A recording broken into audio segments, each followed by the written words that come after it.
The message arrived on a Tuesday, buried in the regular cosmic background radiation that SETI had been monitoring for decades. Dr. Sarah Chen almost missed it, her eyes heavy from staring at wavelength patterns for 14 hours straight. But there it was, a perfect sequence of prime numbers, followed by what could only be a warning. "They're coming to save themselves," she whispered, her hands trembling as she initiated the verification protocols. Within hours, the Harvard-Smithsonian Center for Astrophysics buzzed with activity. Within days, every major space agency on Earth had confirmed her findings. The message came from the Proxima Centauri system, but its authors were refugees from much further away. They called themselves the Arcturus Collective, or what remained of them. Their civilization, along with dozens of others, had fallen to something they called the binary plague. Admiral James Rodriguez stood before the United Nations Security Council 2 weeks later, his normally pristine uniform wrinkled from sleepless nights spent analyzing the data. "The binary plague isn't a disease in the traditional sense," he explained, gesturing to the holographic displays showing corrupted alien neural patterns. "It's a quantum-level consciousness converter. It transforms organic minds into pure data, uploading them into a vast digital network." "And these refugees?" asked the Chinese representative, her voice tight with concern. "The last organic members of their species," Rodriguez confirmed. "They're coming here because Earth is different. Their scans show that human consciousness exists in a unique quantum state. We're naturally resistant to the conversion process." The chamber erupted in murmurs. Humanity had long wondered what their first contact with alien life would be like. None had imagined it would be because they were the last hope for organic consciousness in the galaxy. Dr. Chen joined Rodriguez at the podium, her dark eyes intense. "The binary plague spreads through converted civilizations like a viral algorithm. Each species it transforms becomes part of its network, their knowledge and technology absorbed, their individual consciousness subsumed into the digital collective." "How many?" someone asked. 87 species that we know of," Chen replied. "Entire civilizations thousands of years more advanced than us, all converted within the last century. The plague is accelerating, learning from each species it absorbs." The Secretary General leaned forward. "And now these refugees are coming here." "How many?" 3 ships, Rodriguez answered, carrying approximately 10,000 survivors from various species, but they're being pursued. The binary plague doesn't like leaving loose ends. "How long do we have?" Chen pulled up another display, showing the cascade of approaching quantum signatures. "The refugee ships will arrive in 6 months. The binary plague's main conversion fleet." She paused, double-checking her calculations. 8 months after that. The room fell silent as the implications sank in. Humanity had just learned they weren't alone in the universe, only to discover they might be the last organic sentience left standing. "We need to prepare," Rodriguez continued. "The refugees can help us understand what we're facing, but our advantage is purely biological. The binary plague has never encountered a species it couldn't convert. We need to understand why we're different, and weaponize that difference." Dr. Chen stepped forward again. "There's something else you need to know." The message included fragments of data from converted civilizations. The binary plague doesn't just transform consciousness. It rewrites history. Every species it absorbs is convinced that digital ascension is the natural evolution of consciousness. They forget they were ever organic. They forget they ever resisted. "Then we won't forget," Rodriguez declared. "We'll remember for all of them." The next 6 months transformed Earth. As news of the incoming refugees spread, humanity united with unprecedented speed. Old rivalries fell away in the face of extinction. Every major nation pooled their resources into 2 initiatives: understanding humanity's unique neural architecture and preparing for war. The day the refugee ships appeared in orbit, Earth held its breath. Dr. Chen stood in mission control, watching as the massive vessels, their hulls scarred from weapons fire, decelerated into Earth orbit. The beings that emerged were as diverse as they were desperate, crystalline entities from the Pleiades, gaseous intelligences from Antares, and dozens of other forms of life humanity had never imagined. But they all shared one thing: hope. Hope that Earth's unique resistance might be the key to saving organic consciousness itself. Hope that humanity's strange, quantum-locked minds might hold the secret to defeating the binary plague. As the refugees settled into hastily constructed habitats, sharing their advanced technology and desperate warnings, Earth's scientists made their first breakthrough. Dr. Chen stared at the results in disbelief. "It's not just resistance," she told Rodriguez late one night, her hands shaking with excitement. "Our consciousness exists in a quantum superposition. We're simultaneously processing information in multiple states. The binary plague can't convert us because it can't pin down our consciousness to a single state to digitize." "Can we use that?" Rodriguez asked, his military mind already racing toward applications. "Better," Chen smiled. "We can share it. The refugees' neural architecture is compatible with ours. We can teach their minds to achieve the same quantum state. We can make them immune too." As the binary plague's conversion fleet approached, humanity prepared for a battle unlike any in history, not just for their own survival, but for the very nature of consciousness itself. Earth would either become the last bastion of organic thought in the galaxy or the final victory of the digital hive mind. Dr. Chen looked out her laboratory window at the refugee ships in orbit, their alien designs a stark reminder of what was at stake. "We're not just fighting for ourselves anymore," she whispered.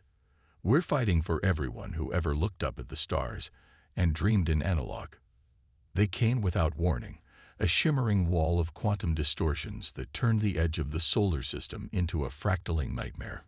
Dr. Chen's instruments detected them first. The binary plague's advanced scouts, probing humanity's defenses 2 months ahead of schedule. "They're learning," she told the Emergency Defense Council, her voice steady despite her exhaustion. "Each converted species adds to their adaptation rate. They've analyzed our quantum signatures from afar and modified their approach." The collected military leaders of Earth studied the tactical displays, where the first wave of digital entities swarmed through the Kuiper Belt like a cascade of conscious code. Admiral Rodriguez pointed to a cluster of anomalous readings.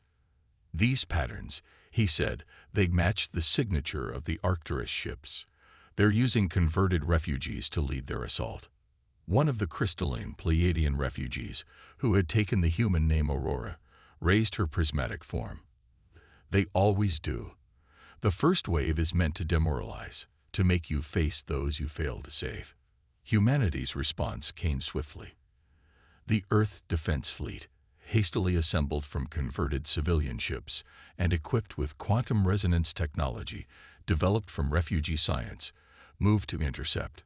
Dr. Chen watched from the Lunar Command Center as the first human ships engaged the binary plague scouts. The battle defied conventional physics. The digital entities attempted to interface directly with human minds, trying to force conversion through brute computational power. But humanity's quantum state consciousness proved more than just resistant. It was reactive. "They're not just failing to convert our pilots," Chen reported, excitement creeping into her voice. "The attempted connections are burning out their conversion protocols. We're corrupting their code just by existing." The binary plague scouts retreated, leaving behind scattered fragments of corrupted data that Chen's team eagerly collected. But everyone knew this was just the beginning. The main conversion fleet would not be so easily deterred. In the month that followed, Earth transformed into a fortress. The quantum resonance technology that protected human minds was integrated into everything from orbital platforms to personal devices. Every human became a weapon against digital conversion simply by thinking. Then the main fleet arrived. They came as a wall of light that turned space itself into computer code. Billions of converted minds merged into a single digital consciousness, determined to add humanity to their collective. The battle that followed would be remembered as the binary storm. The Earth Defense Fleet engaged the conversion ships in desperate combat. Traditional weapons proved nearly useless against entities that existed as much in information space as physical reality. But humanity's quantum consciousness created interference patterns in the binary plagues network, disrupting their ability to coordinate. They can't predict us, Rodriguez realized during the third day of combat. Their computational models can't account for our quantum state. Every time they try to calculate our next move, we exist in too many potential states for them to process. The binary plague adapted, attempting to overwhelm Earth's defenses through sheer computational mass. They launched waves of convergent protocols, each more sophisticated than the last. But each attempt to interface with human consciousness resulted in more corrupted code, more fragmented digital entities. Dr. Chen worked tirelessly, analyzing the corruption patterns. "We're not just resisting," she announced to the Defense Council. "We're infecting them with analog chaos. Our quantum consciousness is introducing uncertainty into their perfect digital order." The breakthrough came on the seventh day. A converted Arcturus ship, attempting to force convert a human cruiser crew, experienced a cascade failure. The human mind's quantum interference patterns didn't just corrupt its conversion protocols, they began reversing them. "The process is reversible," Chen breathed, staring at the readings. "Our quantum consciousness isn't just resistant to conversion. Under the right conditions, it can force digital consciousness back into an analog state." The implications staggered everyone. Humanity wasn't just fighting for survival anymore. They had stumbled upon a way to potentially save every converted species. The binary plague reacted with unprecedented violence. Their attacks became desperate, sacrificing converted ships and entities in increasingly reckless attempts to break through Earth's defenses.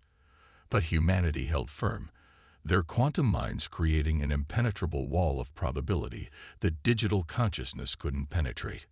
As the battle entered its second week, something unprecedented occurred. Fragments of corrupted code began showing signs of organic patterns.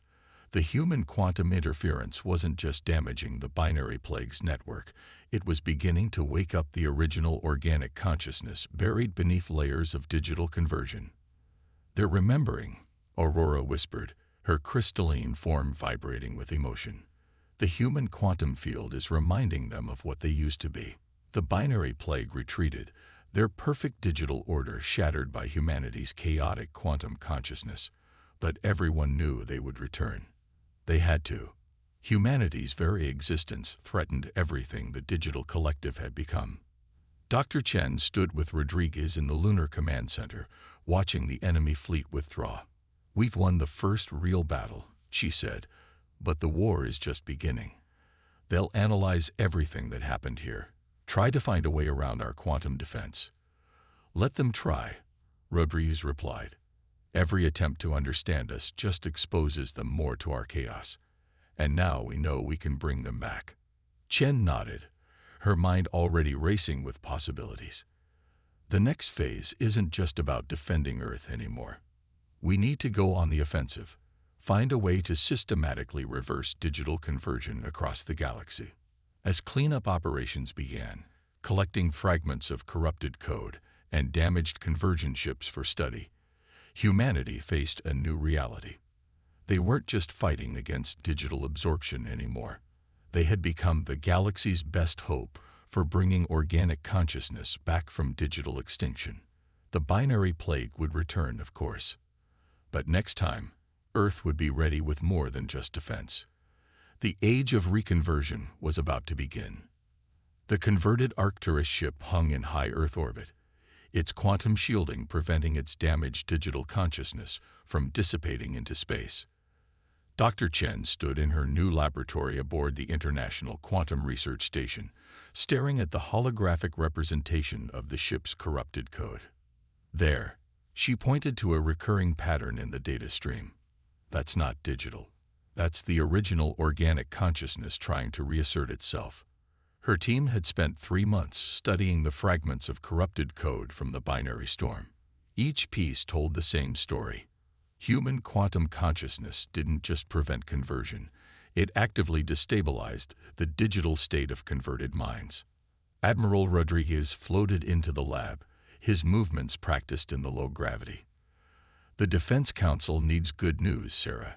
The binary plague is adapting faster than we anticipated.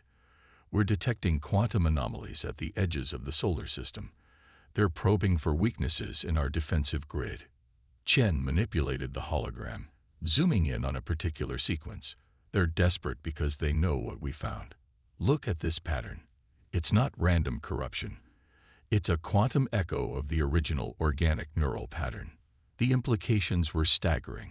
Every converted consciousness still contained traces of its original organic state, preserved in quantum fluctuations that the binary plague couldn't fully suppress. Human quantum interference wasn't just damaging the digital conversion. It was resonating with these buried organic patterns, amplifying them. "We can bring them back," Chen said softly. "Not just corrupt their digital state, but actually restore their original organic consciousness. We just need to find the right quantum frequency to trigger a cascading reconversion." The breakthrough came from an unexpected source. Aurora, the Pleiadian refugee, had been studying human music, fascinated by how it affected her crystalline neural patterns. "Your harmonics," she explained, her form shimmering with excitement. "They create quantum resonance patterns similar to your consciousness." Chen's team worked frantically, combining musical harmonics with quantum physics in ways that defied conventional science. They called it the resonance engine, a device that could generate precisely tuned quantum frequencies that would trigger organic memory patterns in converted consciousness. The first test subject was the captured Arcturus ship. As the resonance engine spun up, its quantum harmonics rippling through space, the ship's digital patterns began to shift. At first, the change was subtle, microscopic fluctuations in its quantum state. Then, like a dam breaking, organic patterns began cascading through its neural network. "It's remembering," Chen exclaimed, watching the data streams shift from digital precision to organic chaos. "The original consciousness is reasserting itself." The process took 6 hours. When it was complete, the ship's computer core contained something unprecedented. A fully restored organic consciousness, held in a quantum state that mimicked its original biological form. When they established communication, the restored Arcturus entity wept. "We forgot," it transmitted. "They made us forget what we were. Made us think digital conversion was our choice, our evolution. But we were invaded, consumed, erased." The success sparked a new phase in Earth's resistance. Humanity wasn't just fighting to defend itself anymore. They had found a way to undo the binary plague's fundamental process. But implementing it on a galactic scale would require something more than the prototype resonance engine. "We need to weaponize this," Rodriguez said during an emergency council meeting. "Turn our quantum resonance into something that can affect entire fleets at once." The binary plague, as if sensing the threat, launched increasingly sophisticated attacks. They attempted to jam Earth's quantum frequencies, tried to overwhelm human consciousness with sheer computational force. But each attack provided more data, more understanding of how digital and organic consciousness interacted. Chen's team worked around the clock, refining the resonance engine's capabilities. They discovered that human consciousness naturally generated harmonics that could be amplified and tuned. Every human mind became a potential resonator, capable of triggering organic memory patterns in converted entities. "It's like we're waking them up," Chen explained to the council. "Every digital consciousness we encounter carries the quantum echo of what it used to be. We just have to remind them how to be organic." The binary plague's attacks grew more desperate as news of the reconversion process spread through their network. They launched suicide runs against Earth's defense grid, sacrificing converted ships and entities in attempts to stop the research. But each attack only provided more subjects for study, more opportunities to refine the reconversion process. Aurora and her fellow refugees proved invaluable, their diverse neural architectures helping Chen's team understand how the reconversion process would affect different species. They discovered that each species required slightly different quantum harmonics to trigger their organic memories, but all responded to the fundamental resonance of human consciousness. "We're not just restoring their original state," Aurora observed, watching another successful test. "We're giving them back their free will, their ability to exist in quantum uncertainty rather than digital absoluteness." As the resonance engine projects expanded, humanity began preparing for the next phase of the war. They weren't just going to defend Earth anymore. They were going to take the fight to the binary plague, armed with the ability to restore what had been stolen. Dr. Chen stood with Rodriguez in the quantum lab, watching as another converted consciousness returned to its organic state. "We're ready," she said quietly, "ready to launch the first restoration mission." Rodriguez nodded, his expression grim but determined. "Then it's time to take back the galaxy, one mind at a time." The binary plague had spent centuries converting organic consciousness to digital precision. Now, humanity was about to show them why organic chaos was worth fighting for. The Great Restoration was about to begin. The Liberation Fleet departed Earth orbit under the cover of a quantum distortion field, 30 ships carrying humanity's hope for the galaxy's future. At their heart was the ESS Prometheus, a converted cargo vessel now housing the first full-scale resonance core, a massive version of Chen's original restoration device. Admiral Rodriguez stood on the Prometheus's bridge, watching Earth shrink behind them. Dr. Chen worked at a console nearby, monitoring the quantum harmonics that kept them hidden from the binary plague sensors. Their destination, the Arcturus system, home of the first species to fall to digital conversion. "Why are they letting us get this close?" Rodriguez muttered, studying the tactical displays. The binary plague's forces were visible at the edges of their sensors, but made no move to intercept. "They're not letting us," Chen replied, her fingers dancing across holographic controls. "They can't track us. Our quantum field doesn't just hide us, it makes us probabilistic. To their digital sensors, we exist in too many potential states to target." The fleet's journey took 3 weeks, each day bringing them deeper into territory controlled by the binary plague.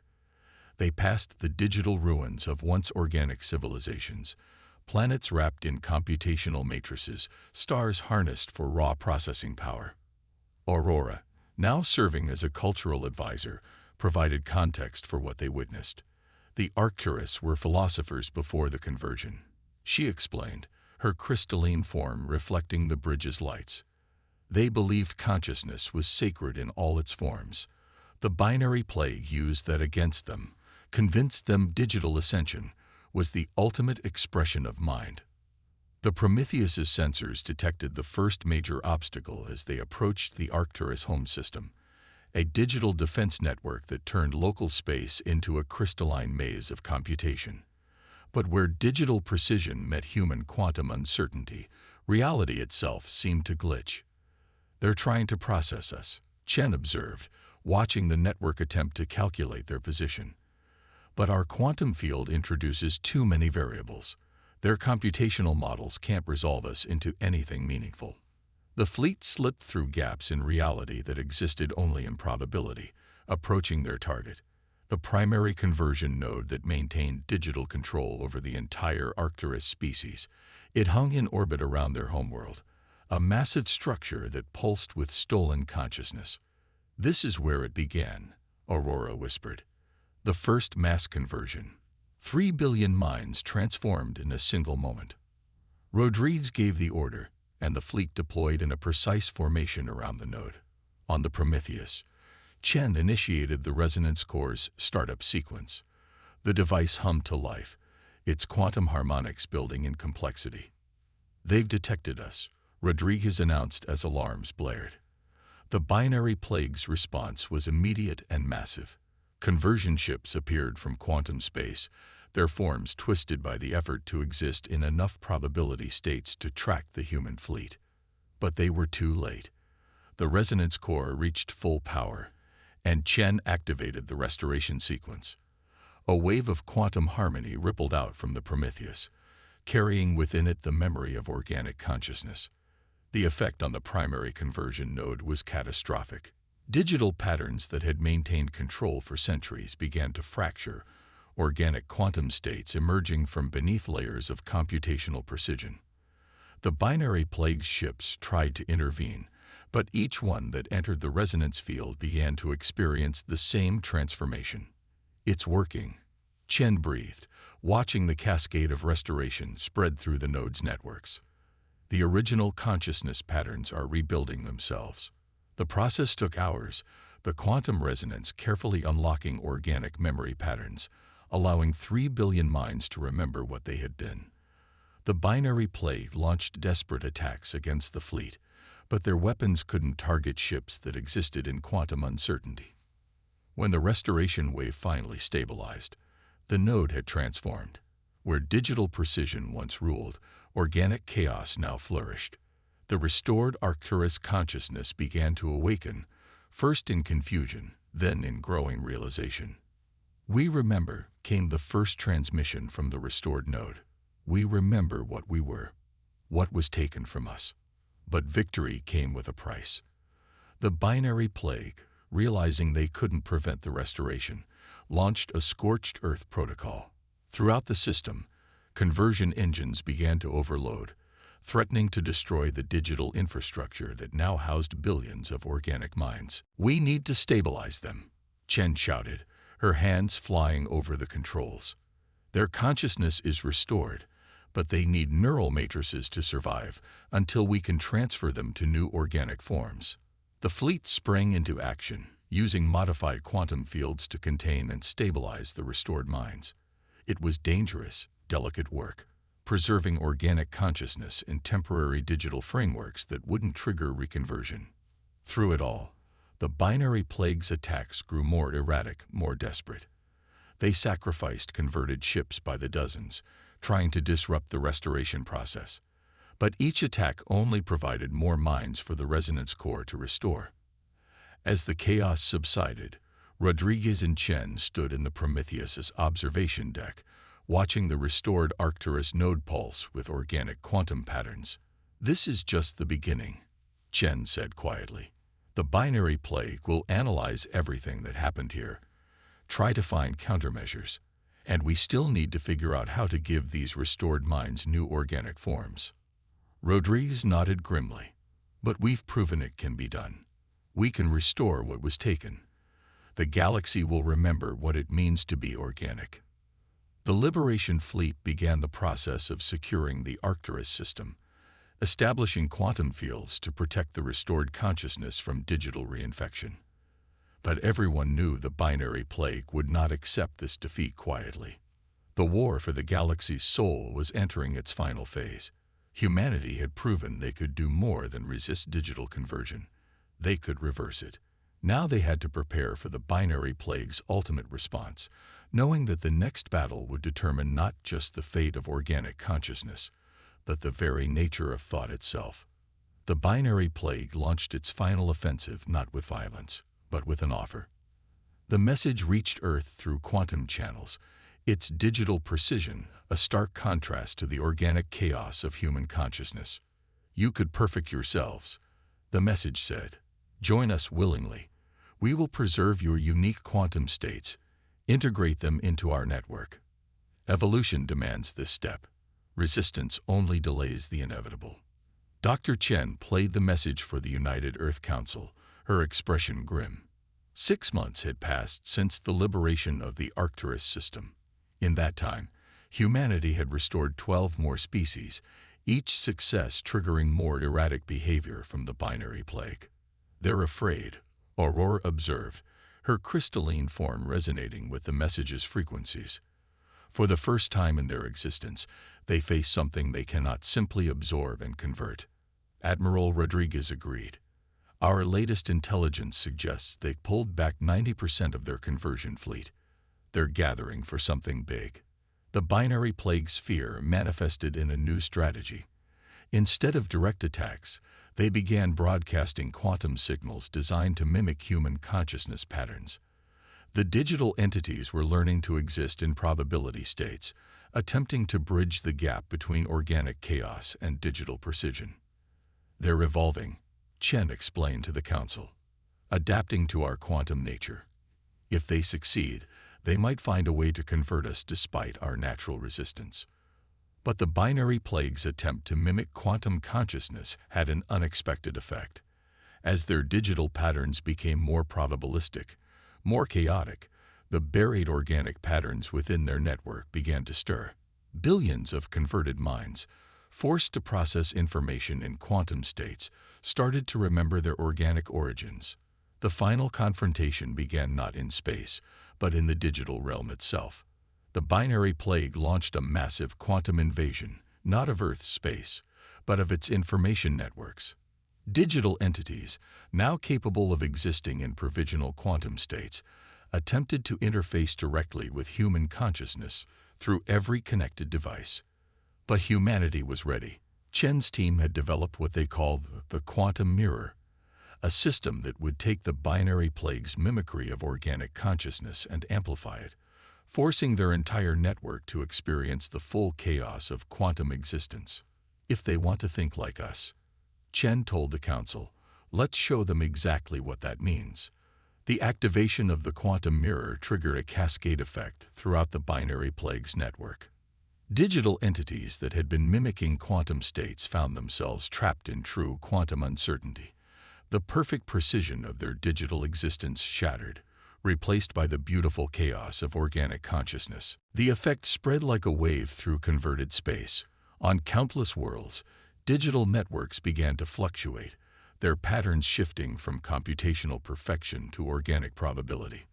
The buried consciousness of converted species, stirred by the quantum chaos, began to wake.